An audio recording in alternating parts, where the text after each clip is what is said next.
TikTok account ni Rendon Berhado, mali ba ang pagboboses para sa bayan?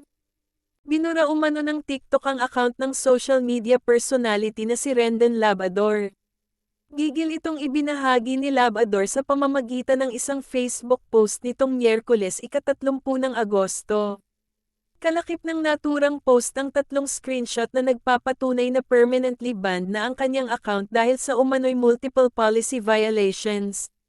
Mali ba ang pagboboses para sa bayan at i-expose ang mga katangahan ng mga tao? Ani Labrador. Pero yung mga content at TikTok account na puro kabastusan at kahayupan ay hinahayaan ninyo? Dagdag pa niya, sa dulong bahagi ng kanyang post ay may panawagan siya sa Samahang Basketball ng Pilipinas, SBP, na tanggalin na si Coach Chot Reyes. SBP, sana ma-inspire at ma-motivate kayo katulad ni TikTok na mabilis ang aksyon.